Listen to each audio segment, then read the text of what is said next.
인류 역사에서 우리하고 가장 닮은 꼴의 역사를 경험한 나라가 어디냐 이렇게 물으면 사람들은 일본인 줄 아는데 안 그렇습니다. 일본하고 우리는 너무나 많이 다릅니다. 우리하고 거의 비슷한 역사적인 체험을 한 나라는 바로 베트남입니다. 왜 그러냐? 조선시대에 이 중국에다가 책봉 조공을 한 나라가 베트남이에요. 그리고 베트남도 과거 시험을 봐가지고 관리들을 선발을 했습니다. 그리고 한자를 사용을 했어요. 그리고 이제 현대로 넘어와가지고 우리는 38도선으로 분단됐지만 베트남은 17도선으로 분단이 됐어요.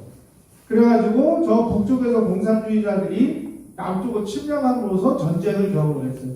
우리랑 너무나 비슷합니다. 그래서 어떻게 보면 한국과 베트남은 일란성 쌍둥이다 이렇게까지 얘기를 합니다. 자, 미국이 이제 월남전이 격화됐을 때 한국군을 좀 파병해달라 이랬을 때 박정희 대통령이 비밀리에 이 한국군 이 조사단을 베트남에 보내가지고 야 우리가 베트남전에 가서 승산이 있느냐 이걸 조사했을 때 불행하게도 승산이 없을 것이다 이렇게 결론을 내렸습니다. 왜 그랬을까요? 바로 월남의 절대 다수를 차지하고 있는 농민층이 월남 정부를 지지한 게 아니라 베트콩, 다시 말씀드리면 월남에 있는 공산주의자들을 지지를 했습니다. 왜 그랬을까요? 바로 이 월남의 공산주의자들인 베트콩들이 무상몰수, 무상분배를 통해서 너희들에게 토지를 공짜로 나눠줄게 라고 선전선동을 했기 때문에 월남 농민들이 단호박은 겁니다. 요즘에 한국인들이 뭐 공짜, 뭐 무상복지 뭐 이런 거 좋아하면 다들 환장을 하죠. 뭐 25만 원씩 준다 그러면 다 그 당을 찍죠. 그거나 마찬가지예요. 자, 한국은 이승만 대통령이 일찍 이런 사실을 간파하고 토지개혁을 했죠. 그렇지만 우리는 토지개혁을 어떻게 했어요? 유상몰수, 유상분배 방식의 이런 토지개혁을 했습니다. 월남도 토지개혁을 하려고 했는데 이 소위 말하는 지주계층이 계속 뻗대는 바람에 토지개혁을 못해서 농민층들은 공산당들이 야 토지 나눠줄게 다 넘어간 거예요.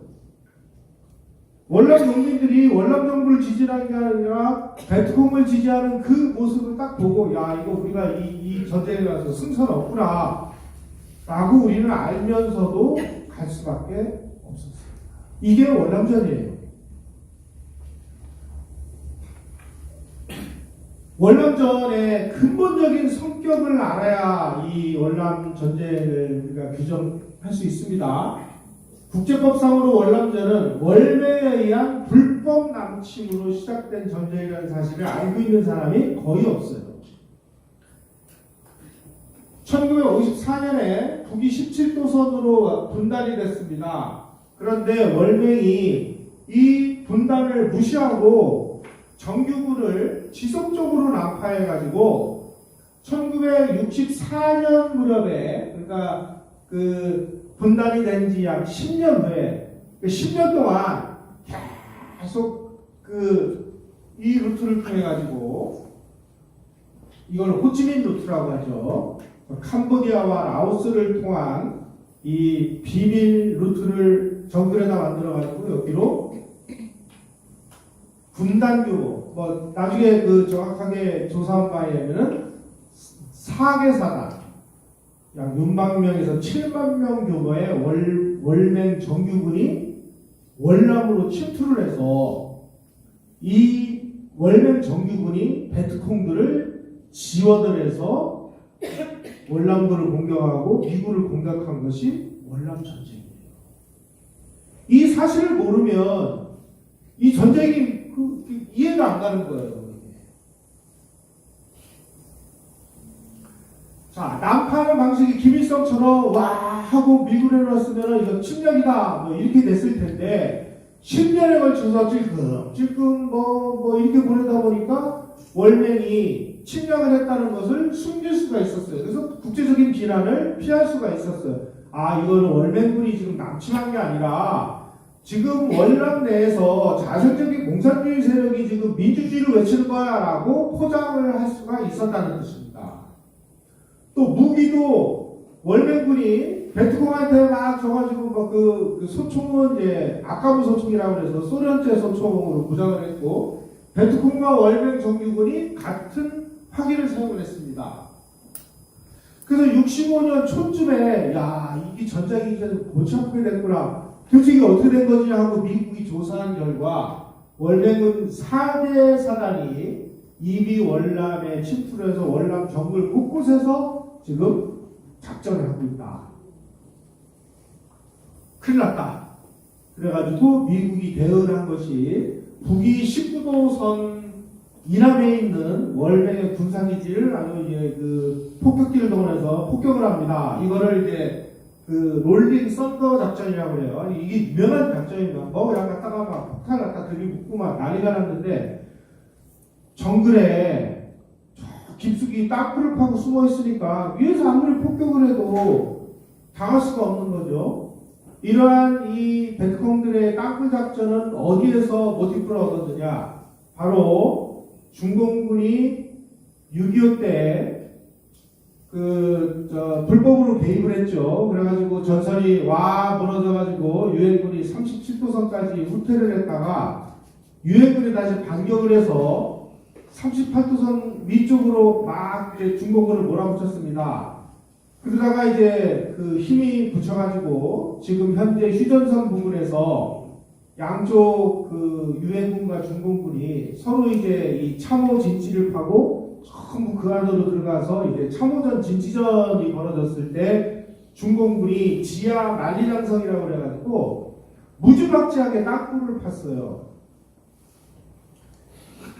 뭐 땅굴을 막 7층 8층으로 이렇게 파가지고 거기 들어가서 숨어 있으니까 위에서 아무리 폭격을 하고 포를 쏴대도 안 죽는 거예요 이게. 이때 이 땅굴의 유용성이 베트콩한테 전수돼가지고 베트콩도 열심히 땅굴을 팠습니다. 6.25 때 중공군이 판 땅굴의 이 그 길이를 이거를 그 자료를 보니까 이 고양이 귓구멍 모양이 됐다 해가지고 묘이동이라고도 하고 고양이 귓구멍형 땅굴을 판 거예요. 이런 것들을 막 7층 8층 해가지고 심지어 저 아래다가 샤워장까지 만들어 놨습니다. 제가 그 단동에 있는 항일 그 전쟁 기념관에 가봤더니 벽에다가 지금도 그게 있는지 모르겠어요. 처음에 이제 야전 사업을 이렇게 보고받으면 삼날이 새 거잖아요. 근데 이게 조금씩 땅굴을 파다가 이게 점점 달아가지고 나중에는 삼날이 요만큼 남은 거를 쭉 이렇게 걸어놓고 우리 그 중공군은 사고로 이겼다 이렇게 써놓은 거예요. 얼마나 땅굴을 팠느냐. 지구 한 바퀴 반을 돌 수 있는 정도의 땅굴을 팠다는 거예요. 여러분 우리가 박정희 정부 시절에 땅굴 많이 발견했죠. 그 땅굴 중에 일부는 중공군이 팠던 그 땅굴을 연결해가지고 내려온 것도 있습니다. 그걸 그대로 이어받은 게 베트콩들이에요. 그래가지고 이 롤링썬더 작전은 뭐 비행기로 아무리 폭격을 해도 안 되는 거예요 이게. 그래서 65년 말에 64,000명이 월남 지역에 월맹군이 침투해 있었다. 얘네들이 베트콩을 지도해서 곳곳에 있는 월남군과 미군과 한국군하고 전쟁을 벌인 게 월남전이다. 베트콩은 그 인민혁명당 당수가 있었는데 이름이 구엠반이라는 사람인데 이 사람이 월맹에서 파견된 장군의 지휘를 받는 하수인이었다. 그럼 뭐예요? 월맹하고 전쟁을 한 겁니다. 이 베트콩들을 보세요. 이거 여학생입니다. 이거 아줌마예요. 왜 얘네들이, 왜 이 여성들이, 또 어린아이들이 요 주머니에다가 수류탄을 숨기고 있다가 가가지고 미군 뒤통수에다 대고 수류탄 던져가지고 죽이고 하는 이런 일이 왜 벌어졌느냐? 아까 말씀드린 대로 토지개혁을 못했기 때문에 이 민심이 다 월남 정부가 아니라 공산주의자들을 지지했다. 이게 월남 전쟁이라는 겁니다. 자, 이 친구들은 월남 정부 타도가 목적이었기 때문에 1954년까지 54년에 이제 베트남 정부가 만들어지기 전에 이 바오다이 황제가 있었는데 이때까지는 바오다이를 타도하자 이렇게 얘기를 해요. 그러다가 1954년에 베트남 정부가 들어가가지고 고딘디엠이 대통령이 되니까 고딘디엠을 타도하자 이렇게 얘기를 합니다. 그리고 나서 좀 있다가 티우 대통령이 당선되니까 티우를 타도하자. 이 친구들이 원하는 건 뭐예요? 월남 정부의 전복이에요. 오늘날 저 좌익들이 뭐 이승만을 타도하고 박정희를 뭐하고 전두환을 찢어진 놈으로 만들고 박근혜 윤석열을 악마로 만드는 그 내용과 비교적 똑같습니다. 이 친구들의 목적은 뭐예요? 대한민국 정부의 전복. 그래서 자기네들이 원하는 세상을 만드는 것.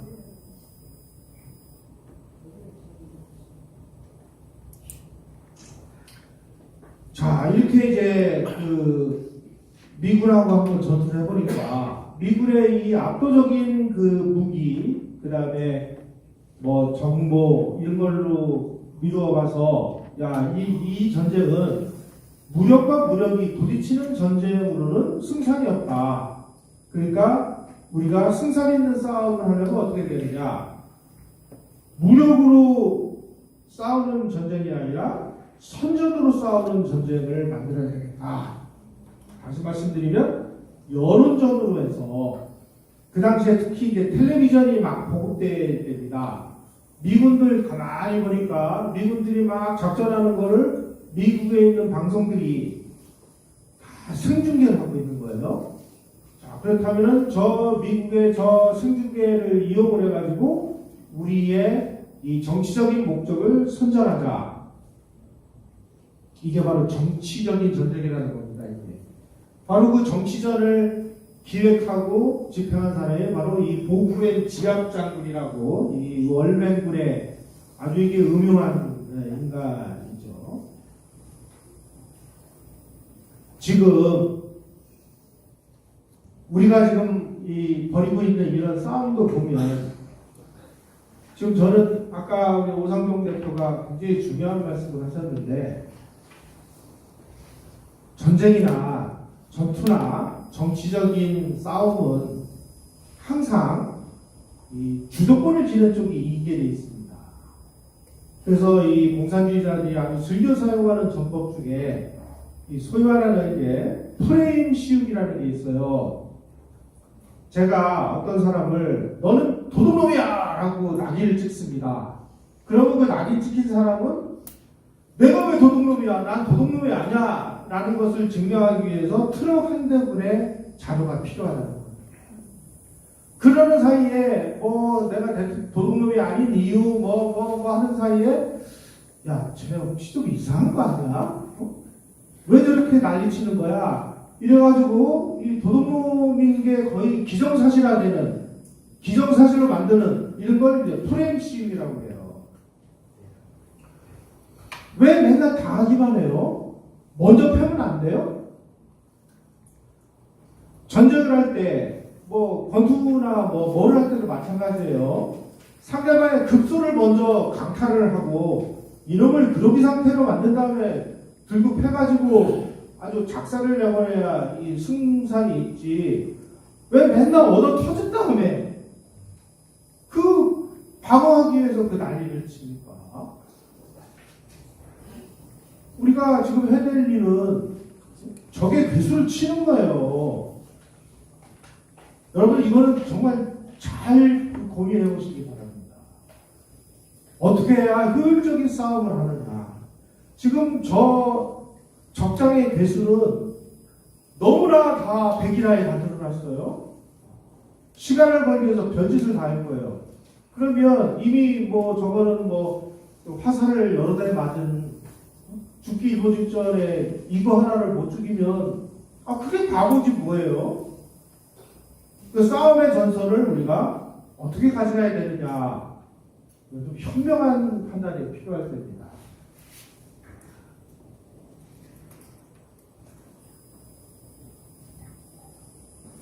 베트콩들은 1968년 구정공세라는 걸 펼쳤어요. 사실 구정공세는 이 전투의 그 결과물로 보면 베트콩 약 3만 5천 명이 전멸당한, 말하자면 이제 미군과 월남군이 압도적으로 승리한 싸움이었습니다. 그런데 구정날 그 구정을 맞으면 저 베트남도 그 구정이 우리랑 비슷하게 아주 큰 명절이기 때문에 상호 휴전을 하고 있었는데 기습을 당해서 그 사이공에 있는 이 미국 대사관이 베트콩한테 공격당하는 모습이 텔레비전을 통해 가지고 미국 시민들에게 생중계로 방송이 되면서 야, 이거 안 되겠구나, 우리가 베트남 전쟁 이거 승산 없는 전쟁이구나 하는 거를 미국 시민들에게 여론을 일으키는 데는 결정적으로 승리했어요. 전투에서는 승리할 수 있을지 몰라도 전쟁에서는 패한 겁니다. 두 번째로는 이 구정공세 이전까지만 해도 이 베트콩들이 주로 월남 농촌에서만 좀 영향력을 행사했을 뿐 대도시 지역에는 영향을 행사하지 못했습니다. 그런데 이 구정공세를 통해 가지고 도시의 한복판에 베트콩이 나타나 가지고 미국 대사관을 공격하고 막 대통령궁을 공격하고 이러니까 야, 이 베트콩이 막 어마어마한 세력을 형성하고 있구나, 이제 도시도 안심할 수 없구나라는 이런 식의 이 도시로 진출하는 결정적인 계기가 됐습니다. 이렇게 되니까 이제 이 월남의 이 좌빨들이 이제 막 뭐 난리가 난 거예요. 제 세상을 만난 거예요. 결국 이렇게 돼가지고 바로 이 구정공세가 이루어진 그 다음에 이 베트콩과 좌익들이 임시혁명정부를 만들어요. 남부월남 임시혁명정부. 미국이 나중에 베트남전에 서명을 할 때 이 베트콩 혁명정부를 대화 상대로 인정을 해가지고 그 베트남 전쟁을 끝내는 그 이 휴전 문서에 미국이 서명을 하고 베트남 정부가 서명을 하고 월맹 정부가 서명을 하고 베트콩 정부가 서명을 해요.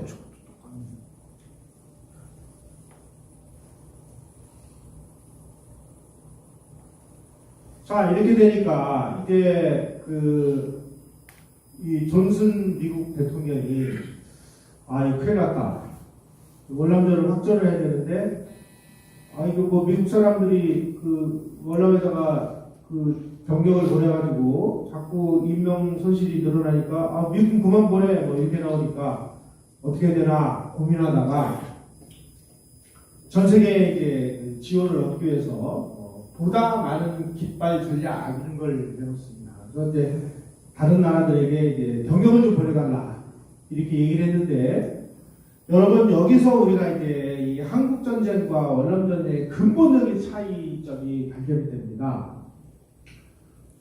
한국 정부는, 대한민국 정부는 우리 맘대로 세운 게 아닙니다. 유엔 총회가 결의를 합니다. 한국에서 정부를 세우겠다. 근데 어떻게 세우느냐? 유엔 감시하에 총선을 통해서 세우겠다. 그래서 유엔 한국 임시위원단을 보내서 자, 이제 선거가 가능한지 아닌지를 조사하고, 북한도 조사하려고 했는데 북한은 못 들어오게 막으니까 그러면은 이거 어떻게 해야 됩니까? 그러니까 그러면은 한국에서, 이 한반도에서 유엔의 감시하에 선거가 가능한 지역에서만이라도 먼저 정부를 구성한 다음에 그 다음에 이 정부를 토대로 해가지고 나중에 통일정부를 구성해라, 이렇게 결의를 해서 대한민국이 만들어진 거예요. 그렇게 만들어진 정부를 유엔이 승인을 해줬습니다. 그래서 한국은 다른 나라의 건국하고는 차원이 달라요. 한국은 유엔의 권위에서 만들어진 나라이기 때문에 이 지구상에 2차 세계대전 이후에 많은 140개 정도의 나라가 만들어졌는데 그 중에 유엔의 결의에서 만들어진 나라는 한국과 이스라엘 정도? 여러분 다른 나라의 이 허접한 건국과 대한민국의 이 위대한 건국은 차원이 다른 거예요. 그러니까 우리는 유엔의 자손이라는 아주 굉장히 중요한 권위를 획득을 했습니다. 그 당시 국제적으로 가장 권위 있는 기구가 유엔이었기 때문에 거기다 유엔이 또 승인까지 해줬기 때문에 그런데 유엔이 승인을 해준 이 나라를 이 불법단체인 북한이 침략을 하니까 이건 유엔의 권위에 대한 도전이 된 거예요. 그래서 야 너희들 그 침략군 돌아가 그랬는데 안 돌아가니까 유엔 안보리가 야 그러면은 우리가 합법적인 무력을 동원해가지고 격퇴하자. 그래가지고 유엔군이 참전한 겁니다. 유엔 결의에 의해서. 베트남은 아니 이놈들이 분명히 지금 전쟁을 일으켰는데 이놈의 전쟁이 얘네들이 지금 불법 남침을 했는지 뭔지 근거도 불분명할 뿐더러 애매모호하니까 유엔이 손을 놔버린 거예요. 그러니까 미국만 이제 애가 타가지고 아 우리 좀 도와줘 그랬는데 도와주는 나라가 없는 거예요.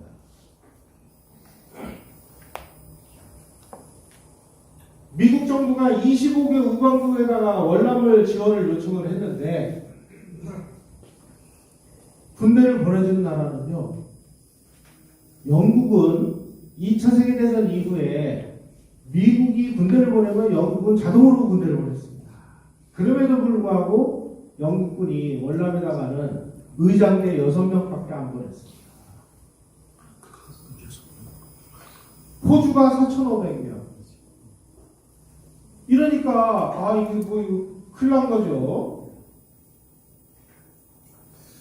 바로 제가 말씀드린 대로 이 무렵에 이제 그 박정희 정부에서 비밀리에 그 월남전을 연구를 하고 조사단을 파견한 결과 이 토지개혁 문제 때문에 이거 간단치가 않을 것이다. 그럼 어떻게 되느냐 우리가. 이게 박정희 정부의 가장 큰 고민이었어요.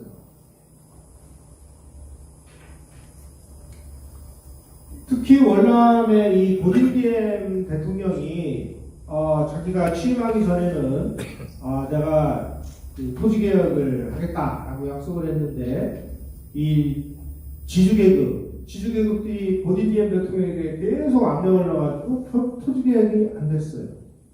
토지개혁이 안 된 데다가 이 식민지 과정에서 프랑스는 캐톨릭 국가입니다.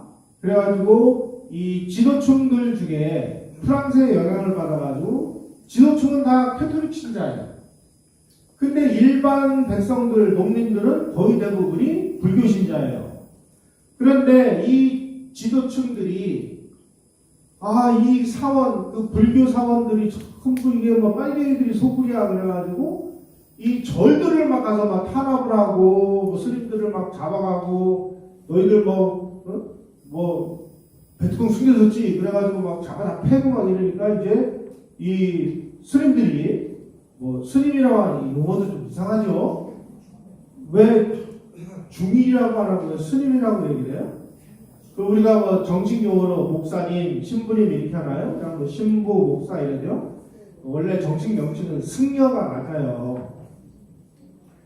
왜 자꾸 불교 탄압을 한다고 이제 이 승려들이 막 자기 몸에다가 막 휘발유 껴져가지고 막 그냥 분신 자살을 하고 이런 데 난리가 난 겁니다. 그러니까 소위 말하는 이 계급 갈등에 종교 갈등이 더해지면서 이 걷잡을 수 없는 상황이 된 거죠.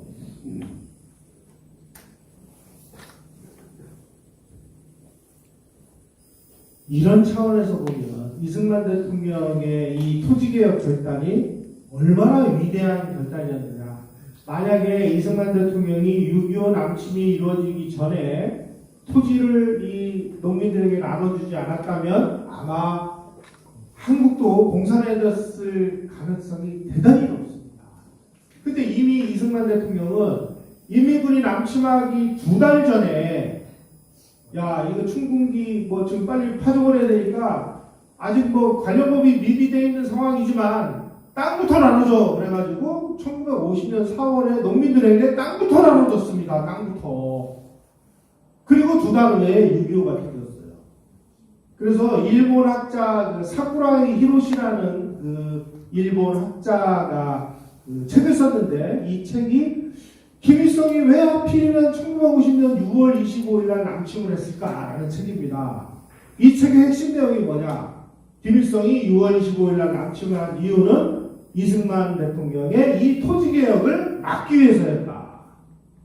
라고 쓴 책이 있어요. 아직까지 한국에 번역은 안 됐는데 학자들이 상당히 주목을 했어요. 아, 토지개혁이 이렇게 중요한 거구나. 토지개혁이 얼마나 중요했는지는 베트남이 망한 사례를 보면은 그냥 반면교사죠, 이게.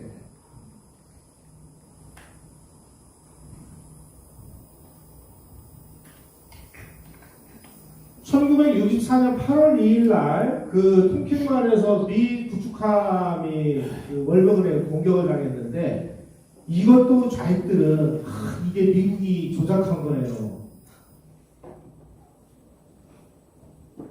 이쯤 되면요 병이 아니고 공산당의 존재 이유는 거짓말하는 거예요. 그러니까 인민을 착취하는 제도를 막는다는 이 명분을 앞세워가지고 다른 사람이 가지고 있는 이 권력을 자기가 빼앗기 위해서 거짓말을 합니다. 공산당들이 하는 거짓말에 2가지 특징이 있습니다. 첫째는 똑같은 거짓말을 100번, 1000번, 10,000번 반복해라. 처음에는 저 자식 또 거짓말하네 이렇게 얘기를 하는데 이게 1000번, 10,000번 똑같이 반복을 하면 우리 뇌의 인지구조가 야, 저 사람이 저렇게 1000번, 10,000번 일관되게 얘기를 하는 걸로 봐서 이 얘기가 혹시 사실일 수도 있는 거 아니야? 라고 뇌의 인지구조가 바뀐다는 거예요. 이것이 몇 년 전에 미국에서 아주 굉장히 이 주목도가 높아진 이 행동경제학이라는 뇌과학을 통해서 똑같은 거짓말을 100번, 1000번, 10,000번 계속 들으면 뇌 인지구조가 바뀐다는 사실을 과학적으로 증명을 해냈어요. 이 공산주의자들은 이것이 밝혀지기 이미 오래전에 거짓말을 계속하면 이 거짓말에 다 속아 넘어간다는 걸 다 알고 있었던 거예요. 이 나치 히틀러라든지 스탈린이라든지 모택동 같은 이 흉악한 이 공산주의자들은. 두 번째로는 이왕 거짓말을 할 거 큰 거짓말을 해라. 박근혜가 뭐 최순실하고 뭐 어땠더라. 윤석열이 뭐 비상개혁을 한 것은 이거는 내란이다. 말짱 거짓말이다. 원리를 알면 대처 방법을 우리가 찾을 수가 있습니다. 자, 어떤 일이 벌어졌을 때 이 매스컴학에서는 이것을 극복할 수 있는 방안을 3가지로 이야기하고 있습니다. 첫째, 무시한다. 둘째, 사안별로 껌껌이 적극적으로 대응한다. 셋째, 이거보다 더 큰 이슈를 꽝 하고 터뜨려서 이 이슈를 묻어버린다. 지금 상황에서 이 셋 중에 어떤 것이 가장 합리적인지는 그 상황에 맞게 대처하면 되는 거예요. 이미 학문적으로도 연구는 다 돼 있고요. 대처 방법도 다 나와 있어요. 그런 걸 모르면 파판이 당하는 거죠.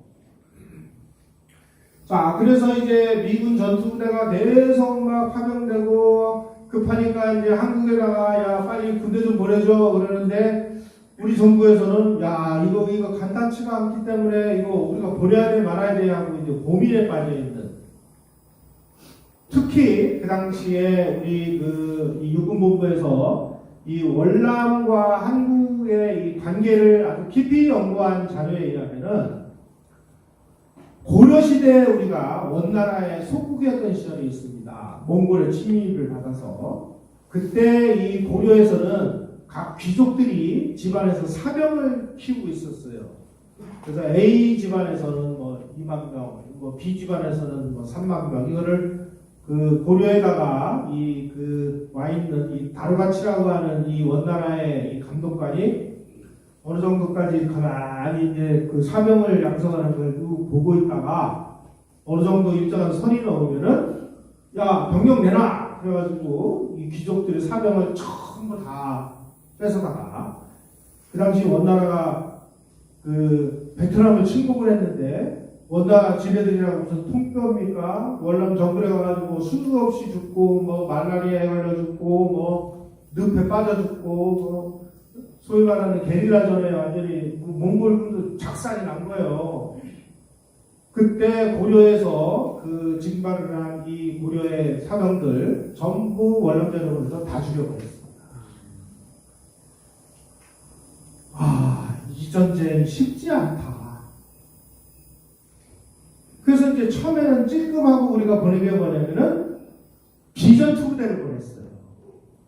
예를 들면 태권도 교관, 그 다음에 제1 이동외과병원, 전투하지 않는. 근데 이거 필요 없으니까 빨리 전투부대 보내줘. 근데 박정희 대통령이 아이고 이거 뭐 어떻게 해야 돼. 보세요. 태국이 17명을 보냈어요. 영국은 6명 보냈어요. 이 사람들도 다 아는 거야. 이 전쟁 쉽지 않다. 베트남을 역대 침공한 쌍나라는 나라들 다 쌍코피 터지고 다 나왔거든요. 프랑스 갔다가 작살나고 나왔어요. 일본군 갔다가 코피 터지고 나왔어요. 몽골군 갔다가 뭐 개망신 나고 나왔어요. 간단치 않은. 자, 그런데 한국이 계속 미정비정하니까 이제 미국 정부에서 뭐라고 그 문제를 삼았냐면 너희들이 전투군을 안 보내면은 주한미군을 빼서 월남으로 보내겠다. 주한미군 보낼래? 한국군 보낼래?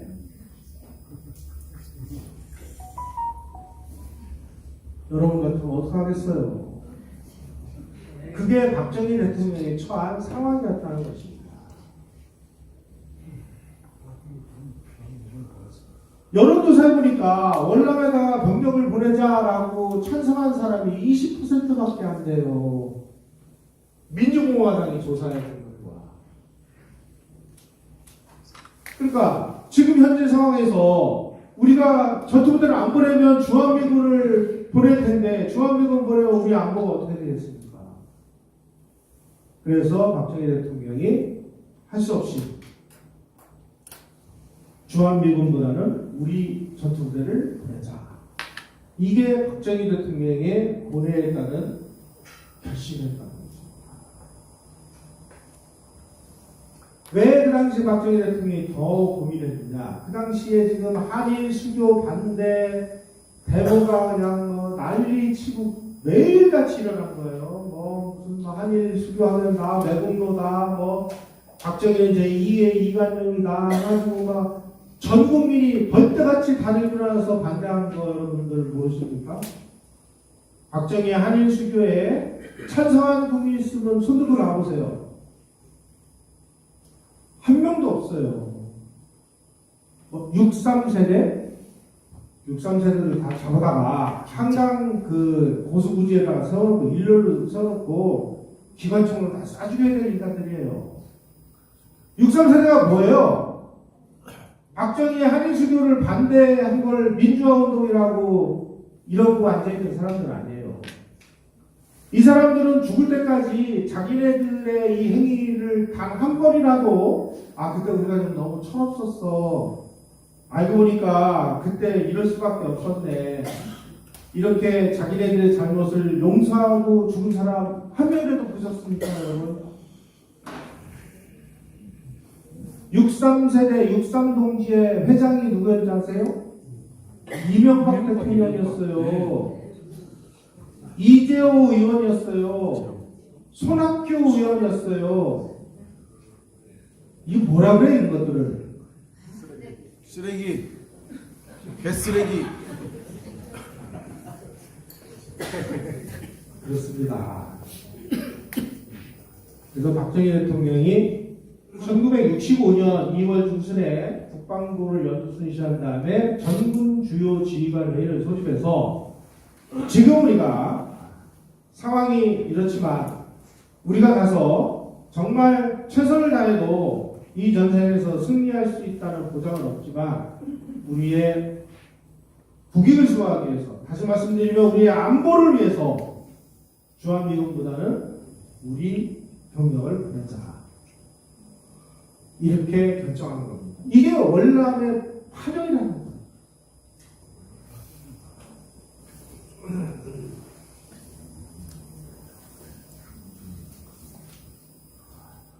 전쟁에는 정당한 명분이 필요합니다.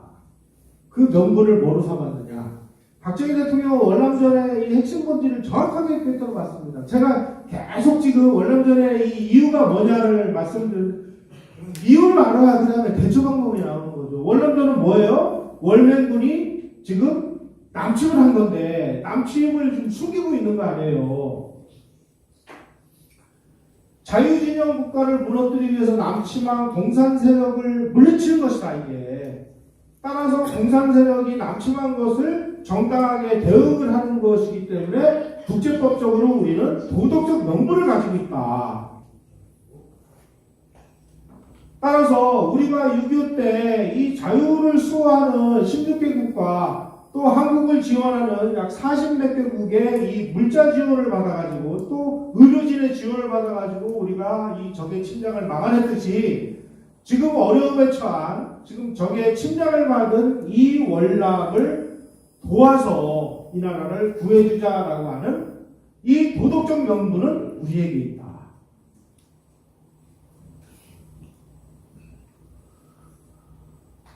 바로 이게, 이런 부분에 대한 정확한 개념이 없으면 김대중이나 노무현이나 문재인 짝이 나는 거예요. 이게. 이 사람들은 그 월남전이 왜 일어났는지도 모르는 거야. 이게. 월맹군의 남침이라는 사실은 그 사람들 안중에는 없어요. 그러니까 우리가 월남전에 참전해서 못된 짓 한 걸 우리가 사과를 할 수밖에 없는, 이런 미치광이를 대통령으로 뽑은 건 누구예요? 대한민국 국민이에요. 그래서 국민들의 자각과 각성이 없이 이 나라를 위기에서 우리가 빠져나올 수는 없다. 어떻게 해야 됩니까? 가르칠 수밖에 없죠. 그래서 1965년 10월 9일 날 제일 먼저 해병 2여단이 청룡부대라는 이름으로 월남에 갔고, 이어서 10월 22일 날 육군 수도사단, 이걸 내고 부대라고 해서 월남으로 보냈습니다. 자, 한국군은 월남에 가가지고 정말로 그 작전을 잘했어요. 왜 잘했느냐? 우리가 뭐 미군보다 뭐 무기가 뛰어나서도 아니고, 그 다음에 뭐 정보가 뛰어나서도 아닙니다. 우리의 이 군 그 출신 중에 저 일본군 만주군 출신들이 많았습니다. 그 일본군 만주군 출신들이 만주에서 준동을 하는 이 공산 게릴라들을 적극적으로 진압하고 토벌을 하는 그런 귀중한 경험을 우리는 가지고 있어요. 저 만주에 있는 뭐 김일성이가 무슨 뭐 만주에서 무슨 항일 유격대를 했다는, 항일 유격대 무슨 개푸 뜯어먹는 소리니까 주민들 등쳐먹고 주민들 뜯어먹은 거죠. 이런 그 세력들을 게릴라전을 통해 가지고 잘 그 제압을 한 그런 소중한 경험을 가지고 있기 때문에, 우리가 사전 준비했듯이 이거는 정말 무력 대 무력으로 부딪혀가지고는 답이 안 나온다. 그러니까 게릴라전을 충분히 연구를 한 최고 지휘관이 누구냐? 그 사람이 누구예요? 최정신 장군. 이 사람 아주 유명한 게릴라 전문가입니다. 게릴라전 전문가.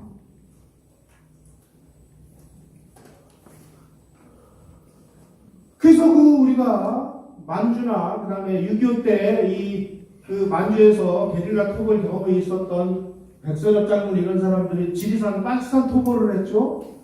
그런 충분한 경험을 가지고 월남전에서 게릴라전을 우리가 일사불란하게 수행을 했어요. 미국은 그냥 자기네들의 무기 수지라든지 이런 거 믿고 그냥 막 맨땅에 헤딩하듯이 막 밀어붙인 거예요. 그 됩니까? 아까 제가 말씀드렸죠. 아니 베트콩들은 전부 지하에다가 땅굴 파고 숨어있는데 위에다가 아무리 네이팜탄 터뜨리고 무슨 고엽제 뿌린다 한들 어떻게 하겠어요. 안 죽는데. 이 미국은 아시아의 역사나 문화에 무지했고 게릴라전을 어떻게 대응을 해야 되는지 이런 관심도 없고 이 방법도 몰랐어요. 미군의 작전 개요. 그 웨스트 모어랜드라는 사람이 전에 월남전에서 미국이 외식했다는 책에 있습니다. 이 사람들은 수색리 선멸 작전이에요. 정글이고 뭐고 막 들쑤시고 다니면서 들쑤시다 보니까 정글에 무슨 숲이 우거지니까 앞이 안 보이고 그래서 막 그냥 저격범한테 막 장교들 막 죽고 그러니까 고엽제 뿌려! 그래가지고 고엽제 뿌려가지고 막 전부 나뭇잎 떨어뜨린 다음에 막 찾으러 다니니까 전부 땅굴로 숨고 그러니 이거 어디 있는지 누가 알아 이게.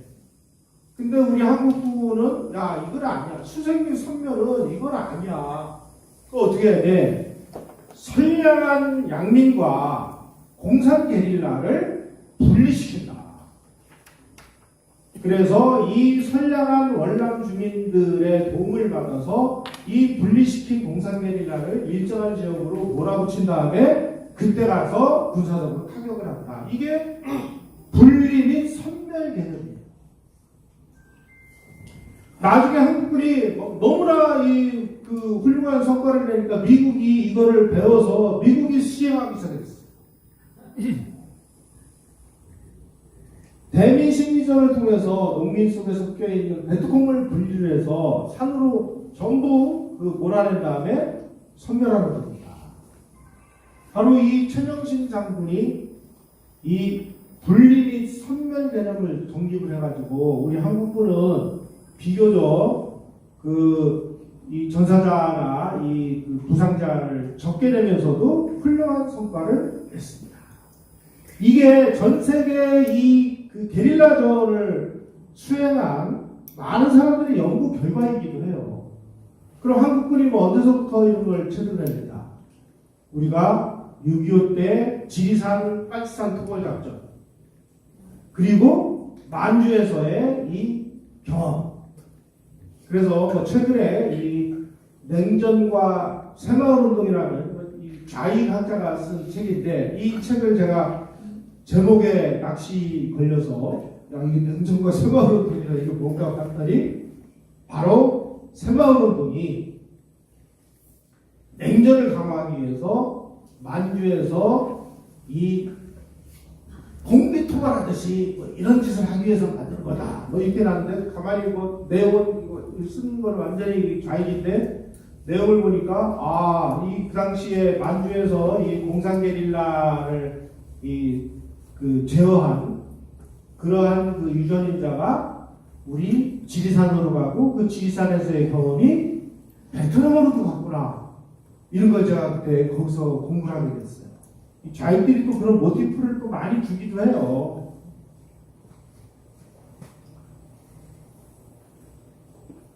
자, 그런데 한국의 그 성과와는 달리 월남전이 계속 심각해지니까 이제 일개사단만 가지고는 안 되니까 일개사단을 더 보내달라는 거예요. 박정희 대통령도 이쯤 돼가지고는 너무 좀 부담이 되는 거죠. 아니 그러면 일개사단 보내면 우리 안보는 어떻게 하라고 이렇게 된 겁니다. 그래서 즉답을 안 하니까 존슨 미국 대통령이 자기 대통령 전용기를 한국에 보내가지고 박정희 대통령을 미국으로 초청을 해요. 이게 이 의전 역사상 참 전무후무한 일이 있었습니다. 그래가지고 박 대통령이 워싱턴에 도착한 날, 이날을 박정희 대통령의 날로 선포하고 워싱턴 그 시민들이 막 카퍼레이드를 하는데 몰려나와가지고 뭐 환영을 하고, 아니 미국이 그 한국이 어디부터 있는지도 모르는데 그 나라 대통령을 위해서 이렇게 환대를 한 거예요. 그 이유는 뭘까요? 제발 전투부대 좀 보내줘 이거죠.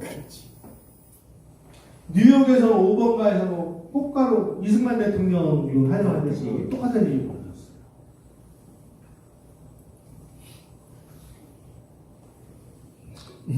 그래도 박 대통령이 그 약속을 안 하니까 전투사단 하나 더 보내주면 한국에다가 공과대학을 설립을 해줄게.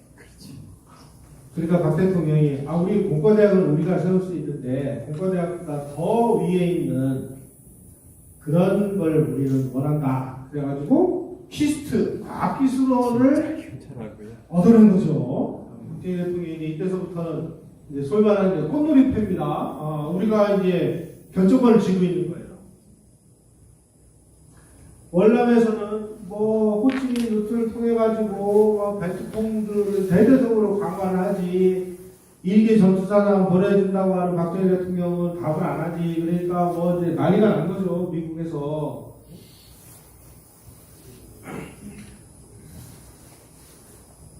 계속 뜸을 들이니까 이 미국의 상원의원이 풀브라이트가 이제 뚜껑이 열렸습니다. 그래가지고 뭐라고 성명을 발표했냐?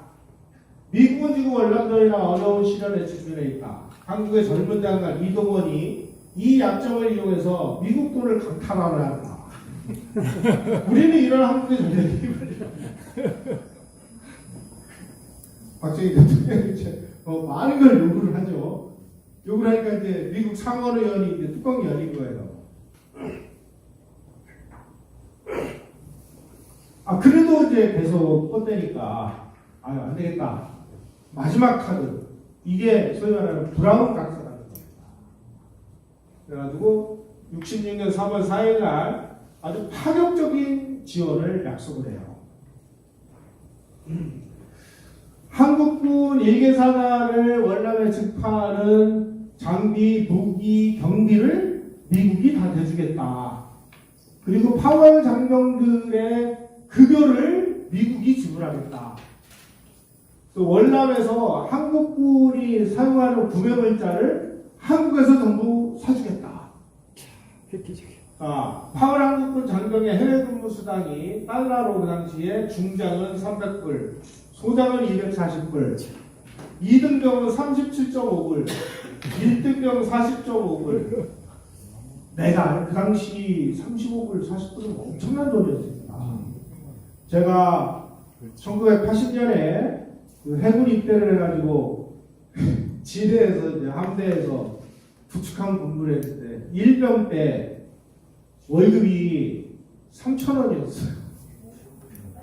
그리고 해군은 이제 그 항해수당이라는 게 있습니다. 배를 타면 항해수당을 줍니다. 항해수당을 우리는 이제 목숨값이라고 하는데 목숨값이 하루에 100원씩. 그래가지고 한 달 3,000원. 그래가지고 월급과 항해수당 합쳐서 6,000원을 받는데 이만큼. 여러분, 우리가 경부속도를 만들 때 돈이 없어가지고 이때 이 한국군 장병들이 이 받은 월급을 우리 정부가 갖고 우리 정부에서 이 파월 장병들에게는 원화로 돈을 줬잖아요. 그 돈으로 우리 경부속도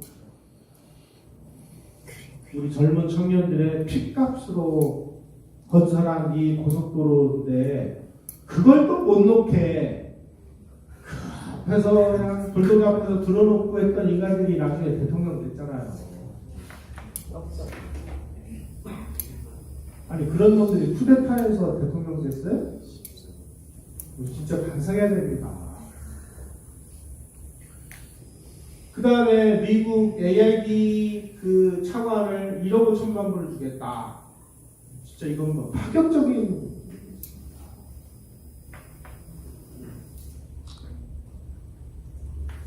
그래서 브라운 각서를 받고 그제서야 이제 그럼 한번 도와주지 뭐. 그래가지고 전통제를 또 부사단을 보냈는데 부사단을 이제 백마 부대라고 해서 보냈습니다. 요게 이제 백마 부대 그 환송 국민대회. 근데 이때 우리 국민들은 찬성했어요? 20%가 찬성했대요. 그러면 찬성 안 하면 어떡할 거예요? 주한미군 빼내서 주한미군 2개 하나를 갖다 놨으면 한국 안보는 어떻게 되는 거예요? 이런 거는 이 좌파들은 생각을 안 해요. 우리가 아는 사람들이 설득을 할 수밖에 없죠. 이렇게 해서 대한민국 역사상 최초의 대규모 해외 파병이 이루어졌습니다. 한국군 조선시대까지 합쳐서 우리 그 한반도의 군대를 해외에다가 투사한 사례가 몇 차례가 있습니다. 첫 번째로는 세종 그 재임한 첫해 대마도를 그 점거하기 위해서 쳐들어갔어요. 대마도 점거리라고 하죠. 우리는 대마도 점거는 우리 조선군이 압도적으로 승리한 걸로 그렇게 알고 있는데 그렇지 않습니다. 대마도에 그 두 번 전투가 있었는데 대마도에 상륙하기 전에 해전에서는 우리가 압도적으로 승리를 했는데 이 상륙부대가 대마도에 상륙을 해가지고 육지전투에서 아주 크게 패했어요. 그래서 상륙군 중에 상당수가 부상당하거나 포로가 돼서 아주 큰 어려움에 처했습니다. 두 번째로는 광해군 때 그 명나라 군대 그 압력에 그 물려가지고 만주 12,000명의 병력을 보냅니다. 그때 광해군이 이제 비밀 명령을 내려요. 강홍립에게. 야, 너 말이야. 지금 명나라하고 그 후금하고 전투를 하는데 우리는 명나라 편에서 비록 싸우지만 누가 이길지 모른다. 그러니까 너는 딱 눈치를 보고 있다가 가서 승리하는 쪽에 가서 붙어라. 그래가지고 명나라 편에 이제 서 있었던 우리 강홍립 군대 12,000명이 막 싸우다 보니까 후금군이 유리하거든요. 그러니까 후금군하고 짜고 조직적으로 12,000명이 후금군에게 투항을 했어요. 근데 명나라가 아주 사르후 전투에서 대패를 해요. 그 강홍립 군대가 그러니까 나중에 청나라가 되죠. 이 청나라가 돼가지고 청나라를 땡잡았어요. 왜냐하면 청나라는 여진족들은 이 기병들은 많은데 보병이 별로 없는 거예요. 그래서 강홍립의 이 투항군을 받아들여가지고 보병으로 삼아가지고 명나라로 쳐들어가서 명나라를 다 뒤집어 엎고 청나라가 패권을 장악했죠. 여기에 조선군이 아주 많은 기여를 합니다. 또 조금 있다가 임경업 장군이라고 이름 들어보셨죠? 임경업 장군이 청나라가 사려가를 넘어가지고 이 북경을 점령을 할 때 또 군대를 달라고 해서 임경업 장군이 12,000명의 군대를 이끌고 청나라군에 펴서가지고 명나라를 제압을 하는데 결정적으로 공헌을 해요. 이런 역사는 우리 현재 역사에서 사극이 다 지워졌어요. 왜 그러냐? 이 조선이라는 나라, 지금 현재 이 사람들은 전부 이 명나라의 그 사대하는 인간들이 지금 권력을 잡았잖아요. 노론들이. 그러니까 얘네들이 보기에는 기분 나쁜 거야. 여기 삼국을 우리가 하찮은 이 조선군이 그래 무너뜨리는데 힘을 합쳐. 이런 싸가지 없는 내용들은 우리 역사에서 다 삭제되고 임경업 장군이 12,000명 군대를 이끌고 청나라 편에 서서 명나라를 무너뜨리는 데 앞장섰다라는 사실. 이런 건 우리 역사에 지금 찾아봐도 찾을 수가 없어. 그리고 나서 효종 시절에 저 위에 러시아군하고 전투를 할 때 조총부대 160명인가를 보내고 그게 다예요. 아주 대규모 해외 파병은 이때가 처음이에요. 한국인들이 이제 해외에 나가서 해외 경험을 쌓기 시작합니다.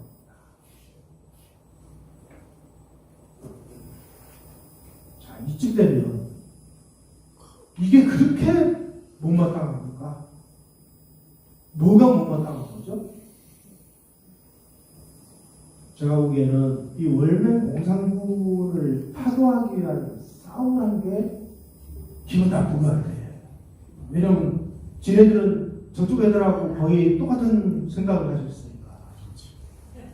그렇죠? 자, 이제 2개 전투사다.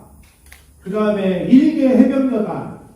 뭐 지원부대 합쳐서 5만 명이 이제 그 한국군이 그 전투를 하고 있는데, 가만히 보니까 이 전투 식량을 이제 레이션이라고 하죠.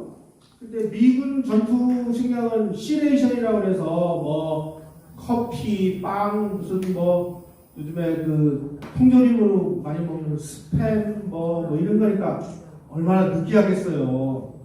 그러니까 야 이거보다는 좀 김치라도 먹어야 예민할 텐데 뭐 이래가지고 이제 조사를 해보니까 아이고 좀 김치 좀 먹었으면 좋겠다라는 여론이 나오니까 박정희 대통령이 그 당시에 우리나라가요 이 통조림 만드는 기술도 없었어요. 그렇지, 없었지.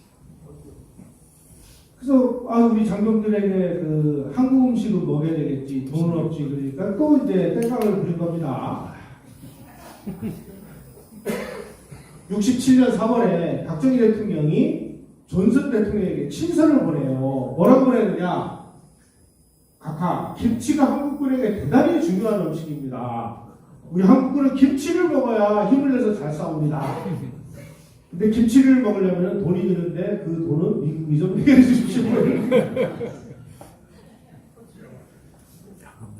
그래서 중원 한국군에게 충분한 양의 뭐 김치뿐만이 아니고요. 그 당시 뭐 밑반찬 있죠. 뭐 무슨 뭐 콩조림 뭐 이런 거예요. 이걸 K-레이션이라고 해요. 그렇지, K-레이션. 그 돈을 주십시오. 이게 정말 기가 막힐 거 아니에요. 야, 이것들 완전히 저렇게 간을 내 먹지 말이야. 그런데 아쉬운 건 미국이잖아요. 그래가지고 존슨 미국 대통령이 박정희 대통령이 친서를 보낸 일주일 후에 한국군에게 김치 공급을 하는 그 답신을 보내옵니다. 내용이 이래요.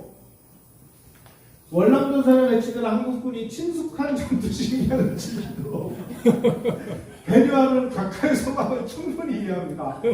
속으로는 이 표지 쓰면서 얼마나 우라가 터졌을까.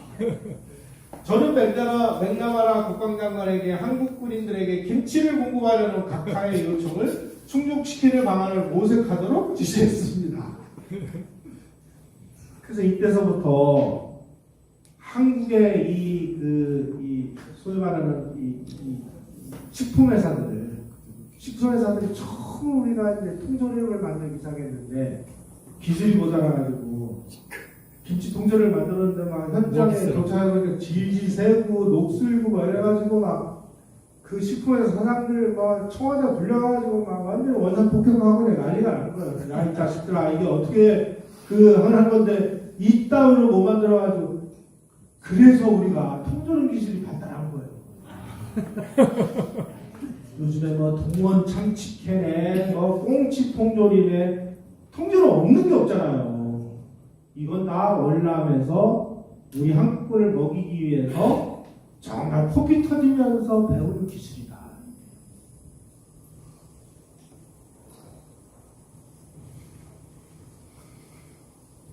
그래서 이제 김치를 막 먹이니까 더 잘 싸우는 거예요.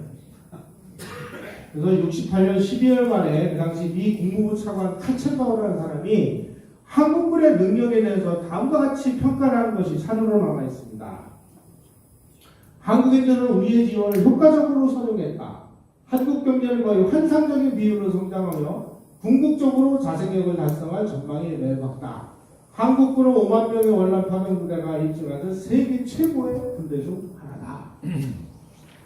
자, 우리 한국군이 왜 또 이렇게 열심히 싸우느냐? 그 당시에 한국군을 지휘한 소대장, 중대장, 대대장들이 육사 11기부터 정규 4년제 웨스트포인트 교육을 받은 최고 엘리트들이 월남전에 집중 투입됐기 때문입니다. 그 이전에 육사 1기부터 10기 군대하고 11기서부터 그 이후 군대는 완전히 차원이 다른 군대예요.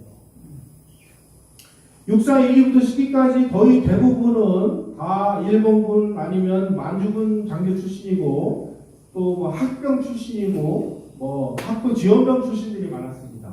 이분들의 전투 능력이나 업적을 평가전하는 게 아니고 우리 솔직히 한번 얘기해 봅시다.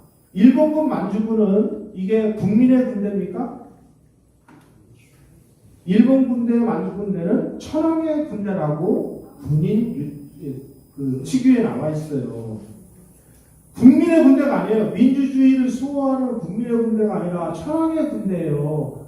민주주의하고는 아무 상관도 없어요. 근데 6사 11기부터 4년제 교육을 받으면서 이승만 대통령이 웨스트포인트 커리큘럼을 그대로 갖다가 교육을 시키면서 자유민주주의를 수호하는 국민의 군대로 탈바꿈을 시켰어요. 같은 군대인데 교육을 받은 내용이 완전히 다릅니다.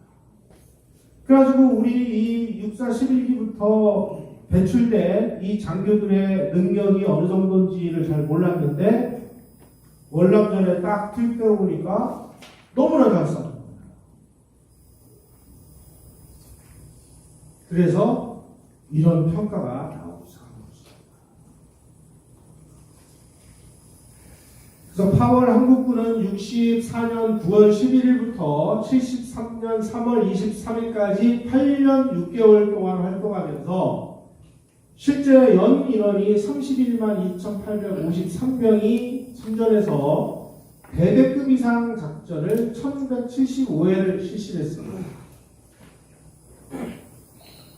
이 과정에서 4,986명인가가 전사를 했고, 그 다음에 사령관은 최명신 장군, 이세호 장군 두 분이 9월 한국군 사령관을 했고, 그리고 한국 전쟁과는 달리 한국 전쟁은 유엔군이 만들어져서 유엔 통합군 사령관이 임명이 됐는데 그 유엔 통합군 사령관이 전체 연합군을 다 지휘를 하는 작전 지휘 체계가 일원화돼서 성공을 한 전형적인 그 전쟁입니다. 그런데 이 월남전은 같은 전쟁을 하면서 월남군은 월남이 지휘를 하고 미군은 미군이 지휘를 했어요. 그러니까 한국군도 그럼 이것도 우리가 지휘를 해야지. 그래가지고 9월 한국군 사령부가 독자적인 작전 지휘권을 행사를 했어요. 이게 한국전하고는 크게 다릅니다.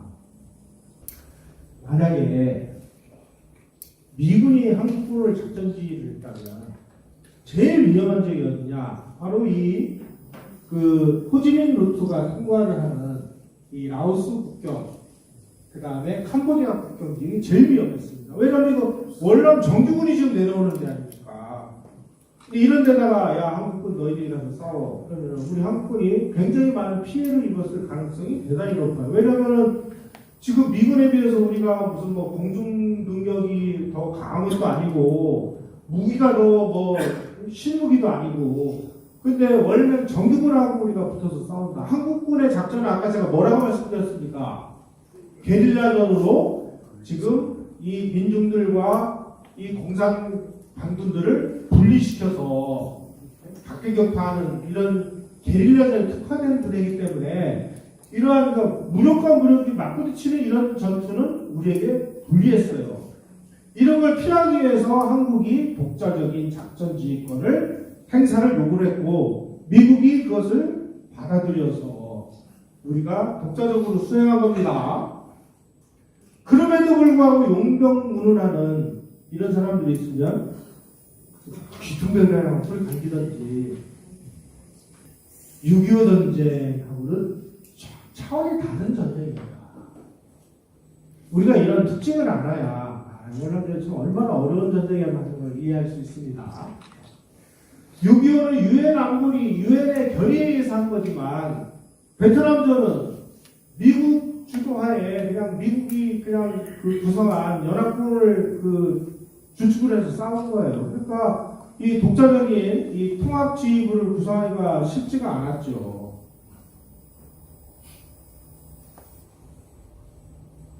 자, 이렇게 우리가 전쟁을 참전을 함으로 인해서 얻은 것도 많습니다. 물론 뭐 많은 인명 피해도 우리가 봤습니다만은 이런 것도 우리가 돈 벌어갈 거 아니냐 이렇게. 그래서 이 전쟁의 명분과 이유가 중요한 거예요. 우리가 지금 전쟁을 할 때, 야, 우리 돈 벌어가자. 이건 말이 안 되잖아요. 우리 전쟁의 명분은 뭐예요? 지금 우리랑 똑같이 우리는 6.25 때 이 공산군의 침략을 당했을 때 자유세계의 이 우방국이 우리를 지원해가지고 우리가 유엔군의 일원으로 싸워가지고 적을 격퇴해서 우리가 자유와 평화를 유지하고 있으니까 우리도 지금 공산 침략을 당한 이 월남을 도와서 자유와 평화를 선도하자라는 이 큰 도덕적 대의명분을 가지고 우리가 참전한 거지 무슨 가서 뭐 돈을 얼마 벌기 위해서 이건 부수적인 문제라 이거죠. 하지만 인류 역사에서 전쟁은 여러분들 뭐 그냥 전쟁 들어보면 막 파괴, 죽음, 뭐 생이별 뭐 이런 부정적인 것만 계속 생각을 하시는데 인류 역사는 전쟁에서 시작해서 전쟁으로 끝나는 역사예요. 자고 일어나면 전쟁이었어요. 여차하면 침략을 하고 여차하면 가서 두들겨 패고 그래서 자기네들의 국익을 실현해온 것이 인류 역사의 보편적인 발전 방식입니다. 이런 데서 맨날 얻어 터지기만 하고 그러면 어디 가서 뭐라고 하소를 해요. 힘없어서 얻어맞았는데. 그리고 전쟁은 이기기만 하면 매우 중대한 국가적인 투자이기도 합니다. 전쟁에서 승리하잖아요. 승리하면 배상금을 받아요. 청일전쟁 때 일본하고 청나라가 전쟁을 해서 일본이 압도적으로 승리를 했습니다. 그때 일본이 청나라로부터 얼마의 배상을 받았느냐? 정확하게 국제통용은으로 2억 3,150만 냥을 받았어요.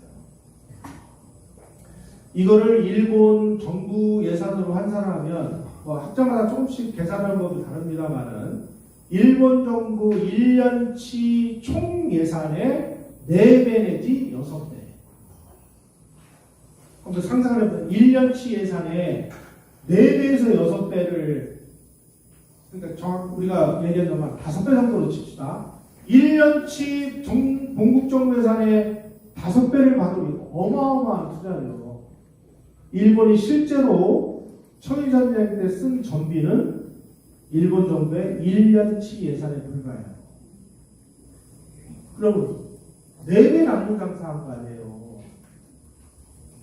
그러니까 이 일본이 청일전쟁에서 너무나 쉽게 청나라 만일을 막 접해가지고 승리를 해서 어마어마한 돈을 벌으니까 야, 이 전쟁은 정말 이기기만 하면 어마어마한 이익이 남는 이런 소위 말하는 투자이구나. 그래가지고 이때서부터 일본 군부는 툭하면 전쟁을 일으킵니다.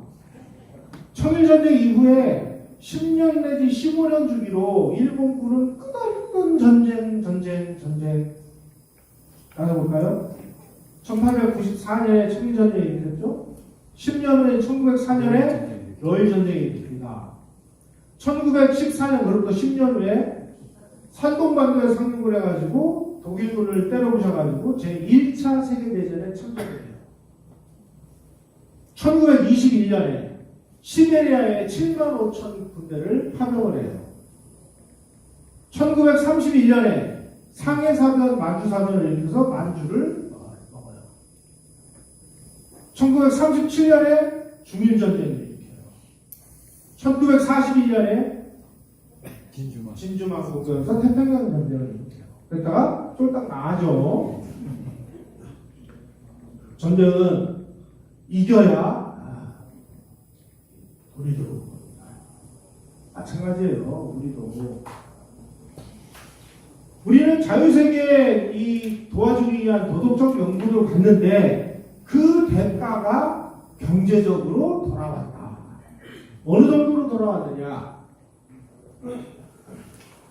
월남패병을 우리가 한 이후에 우리가 얻은 성과는 첫째는 대한민국 역사상 최초로 해외 파병된 한국군이 이 게릴라와 이 선량한 그 백성들을 분리하기 위해서 농경을 지원하고 교량 및 학교를 건설하고 도로 건설을 해가지고 민심을 사는데 성공을 했습니다.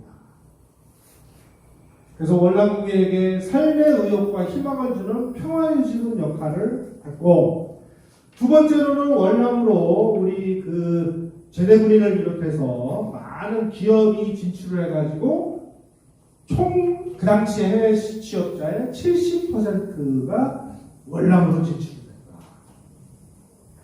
월남에서 해외 사업에 대한 기술과 경험을 축적을 해가지고 나중에 중동으로 진출하고 중동에서 또 세계로 진출해가지고 우리 건설업이 해외 진출에 큰 교두보가 됐다. 셋째, 월남 파병을 계류해서 주한미군을 계속 주둔시킴으로 인해서 평화가 그리고 안보가 유지가 됐다.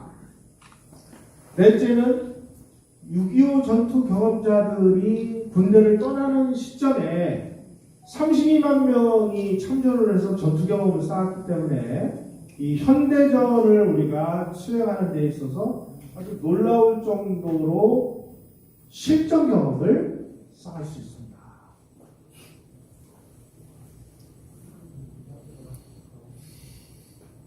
김대중이나 노무현이나 문재인처럼 한국군은 침략자가 아니었습니다.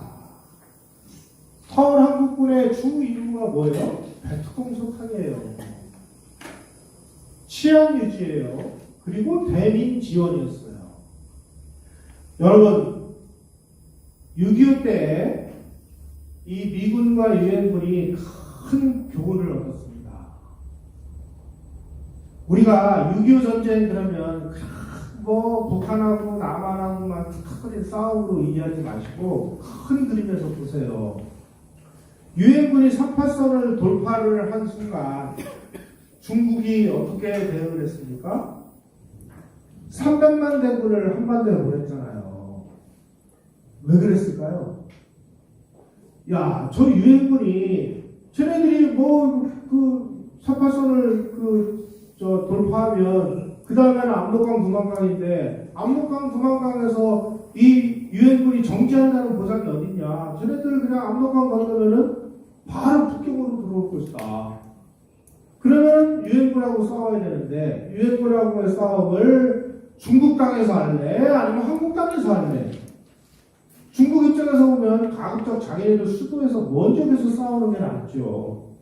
그러니까 군대 보내서 한반도에서 싸우자. 이게 6.25 때 중공군의 불법 개입의 논리입니다. 이 논리는 6.25 때뿐만이 아니고 임진왜란 때도 마찬가지였어요. 이효송이가 뭐 괜히 군대를 뭐 끌고 왔습니까? 그때도 마찬가지였어요. 일본군, 왜군이 한반도를 지나서 압록강 건너서 만주에서 싸울래? 아니면 한반도에서 싸울래? 자기네들이 볼 때는 한반도에서 싸우는 게 더 유리하니까 군대를 보낸 거죠. 이 처절한 교훈을 얻은 다음에 그래가지고 유엔군이 막 37도선까지 정신없이 밀렸잖아요.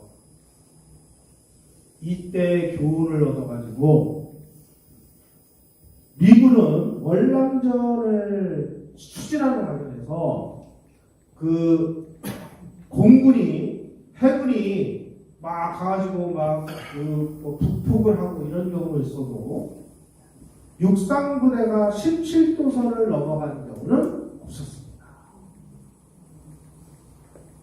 이게 6.25의 교훈이에요. 그래서 우리가 지금 우리는 막 통일될 것처럼 얘기를 하는데 이 국제관계가 다 풀리지 않는 한은 이 한반도의 그 통일은 우리가 생각하는 것처럼 쉽지 않다. 이렇게 보셔야 됩니다. 작전 지역을 월남 영토로 한정을 했고 한국군은 절대로 17도선을 넘어서 월맥 영토에 들어간 적이 없어요. 근데 어떻게 침략군이에요? 말도 안 되는 거죠. 또 베트남 통일된 베트남 정부가 미국과 수교한 후에 베트남전을 미국이 일으킨 침략 전쟁으로 규정을 했는데 미국을 제외한 다른 파병 국가에 대해서는 침략 국가로 규정한 적이 없어요. 이런 걸 우리가 알아야 됩니다. 뭐야 이거는? 그냥 뭐 미국 도와주러 온 거지. 쟤네들 우리 침략한 거 아니야. 베트남 정부도 인정을 한 겁니다. 이거를. 그래서 베트남 정부는 1990년에 한국과 수교할 때부터 우리는 승전국이기 때문에 한국이 우리에게 사과할 필요 없어. 우리가 승전국인데 왜 니네한테 사과받아? 이렇게 된 거예요. 그렇지만 그 속마음은 뭐냐? 속마음은 괜히 한국의 사과를 받아들이면 지금 월남 국민들 통일된 다음에 그 기록에 의하면은 900만 명을 수용소로 보내가지고 죽이거나 재교육시켰다는 거 아니에요? 그 중에서 뭐 몇백만 명이 죽었고, 그 다음에 보트피플이 뭐 120만 명 발생하고 한 이런 거에 대해서 내전의 기억이 자국민의 상처를 건드려서 그 화살이 내부로 향해가지고, 야, 하노이 정부, 너희들 말이야, 한국군도 지금 저렇게 사과하는데, 너희들은 지금 뭐야? 이걸 방지하기 위해서. 이게 진짜 속마음이었다는 거예요. 그래서 사과하지 말라고 그렇게 베트남 정부가 말렸음에도 불구하고 이 김대중이 2001년 8월 23일 날 방한한 찬중롱 베트남 국가주석하고의 정상회담에서 이 짓을 한 거예요. 불행한 전쟁에 참여해 본의 아니게 베트남 국민에게 고통을 준 데 대해 미안하게 생각합니다.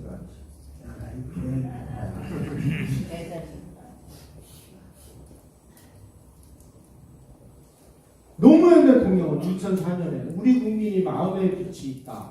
그만큼 베트남의 성공에 간절히 바란다. 문재인은 2018년 3월 24일 쩐다이꽝 베트남 국가주석과의 정상회담에서 우리 마음에 남아있는 양국 간의 불행한 역사에 대해 유감을 뜻을 표합니다. 월남전 당시 한국군의 민간인 학살에 대해서 한국 대통령으로서 세 번째 사과. 아니 지금 베트남에 제가 계속 말씀드린 대로 누가 베트콩인지 누가 양민인지를 어떻게 가름을 하냐고요. 지금 이런 상황에서 한국군이 민간인을 학살했다고 이렇게 그냥 자해고발하는 식으로 막 자기 몸에다가 막 그냥 막 면도칼을 붓고 거기다가 소금 뿌리고 막 그 지랄 발광하듯이 이거를 일본에서도 이 좌익들이 그 일본 역사를 이런 식으로 물고 뜯고 하는 사람들이 있어. 이거를 일본 우파에서는 자학사관이라고 해요. 자학사관. 자기 학대를 합니다. 아니 베트남 정부를 하지 말랬는데.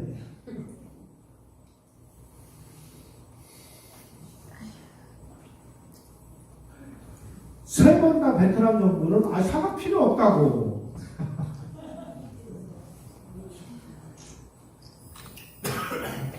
지금 이런 베트남 정부가 이런 걸 알면 좀 기가 막히겠죠.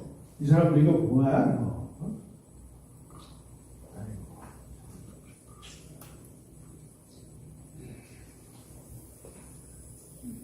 하지만 정말 대한민국을 사랑하고 대한민국에 긍정하고 대한민국의 이 건강한 유지 발전을 생각하는 사람들은 국제적 당공연대를 실천하고 부분 상승에 우리가 기회에 따라고 이렇게 해석하는 게 정상 아니에요? 월남전이 국제법상 월맥의 침략으로 인한 전쟁이었기 때문입니다. 한국은 공산 침략을 물리치기 위한 아주 정당한 국제법적인 명분을 가지고 이렇게 참여를 했는데 그 행위를 그 나라 대통령이 이런 식으로 모욕을 해요.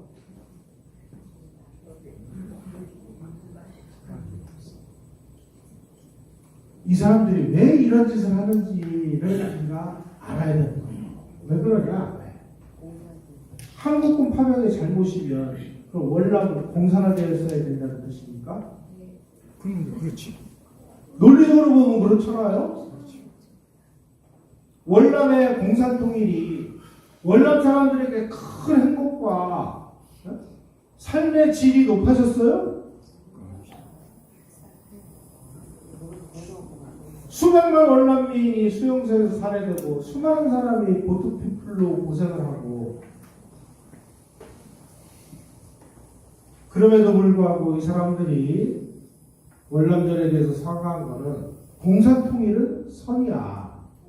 근데 한국군이 그 공산통일을 방해했잖아. 그래서 나쁜 놈이야.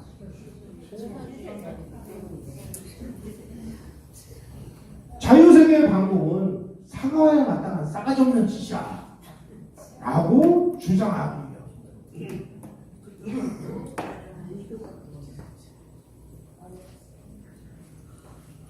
이 사람들 입장에서는 월남이 빨리 공산화됐어야 되는데 한국이 가가지고 그냥 질퍽거리는 바람에 공산통일이 늦어졌잖아. 그래서 미안합니다. 제발 좀 이 짓을 하고 있는 겁니다 지금.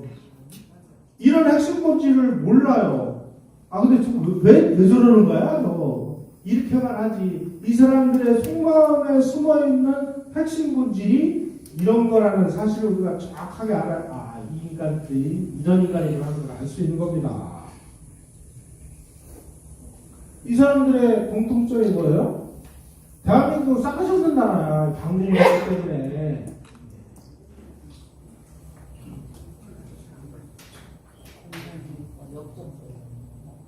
그래서 우리가 베트남전의 원인과 이 전쟁의 진짜 이유, 이 사람들이 그것을 해치기 위해서 저런 짓을 하고 있는 이 핵심 본질을 우리가 꿰뚫어 봐야 됩니다.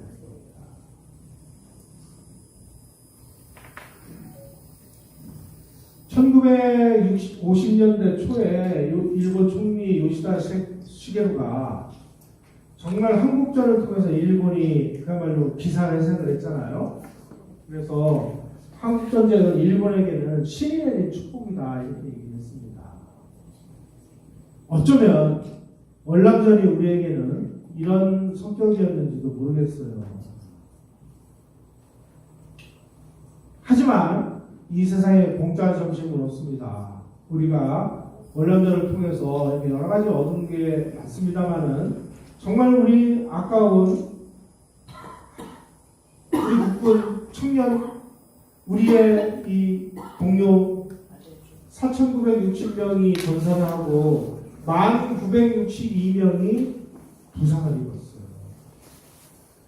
이런 분들에 대한 정말 이 희생을 우리가 감사하게 생각을 하고 이분들의 희생 덕분에 우리가 경부속도로도 짓고 또 월남전에서 쓰던 많은 무기를 다 들여오고 또 우리가 귀중한 전투 경험을 쌓고 또 공산당들이 어떤 수법으로 어떻게 양면들을 속이고 등쳐먹는지를 우리가 경험했고 그래서 대한민국이 반국 국가로 정말 이 나라를 지키기 위해서 목숨을 걸 수 있는 이러한 전사들을 양성을 했고 하는 귀한 체험을 우리가 얻을 수 있었다는 것이죠.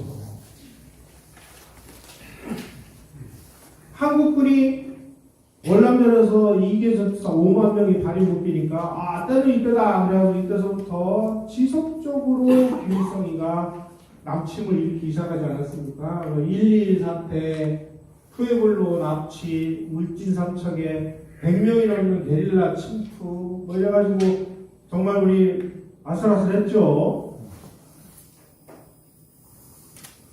그때 미국 도움으로 우리는 그야말로 그 당시 최강의 이 전폭기인 팬텀 전폭기 대대를 우리가 확보를 하고 또 M16 소총 공장도 우리가 미국으로부터 지원을 받고 그래가지고 대한민국을 지키는 이 팬텀 전폭기가 마지막으로 얼마 전에 퇴역을 하는 걸 아마 뉴스에서 보셨을 거예요.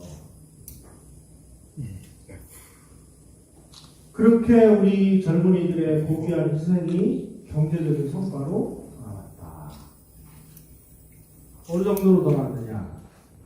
그 당시에 한국 기업들이 세계로 진출하는 데 있어서 우리가 실력이 검증되지 않았으니까 월남에 가가지고 이제 그 실력을 쌓기 시작했습니다. 그래가지고 특히 금액적으로 보면 65년부터 70년까지 월남 파병에 따른 미국 측이 한국에다가 지원한 총액은 9억 2,700만 달러.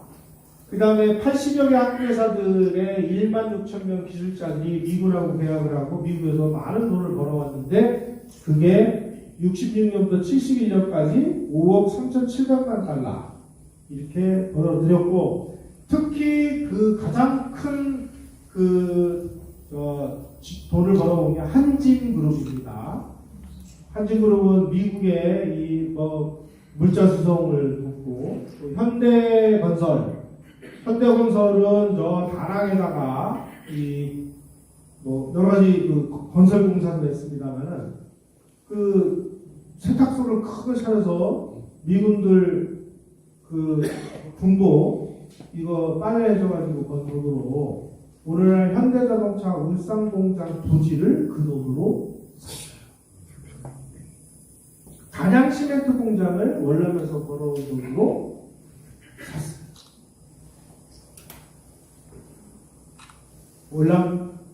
월남에서 벌어온 돈으로 오늘날 현대자동차 공장 부지를 샀으니까 나중에 우리가 자동차로 먹고 사는 결정적인 계기가 된 거죠.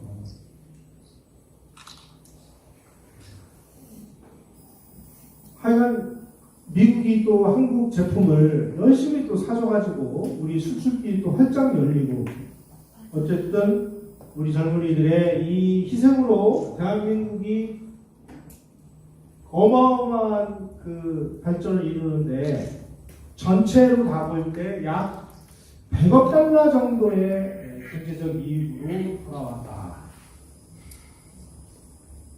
이러한 것을 대한민국 대통령이었던 사람들이 근본적으로 부정을 하고 그러한 역사를 후퇴시키는 이런 일들을 하고 있다는 사실을 우리가 잘 봐야 될 것 같습니다. 어때요? 박정희 대통령의 이 결단이 우리 대한민국의 이 부분 상생에 어떤 역할을 했는지 이제는 좀 감이 가지십니까? 예. 박정희 대통령은 무슨 돈을 바라보고 돈이 중요해서 우리 군대를 보낸 게 아니라 대한민국을 지켜내고 대한민국을 더 한 단계 더 점프업 시키기 위해서 결단을 낸 것이다. 이런 걸 한번 이해하실 수 있을 겁니다. 오늘 강의 이것으로 마치겠습니다. 고맙습니다.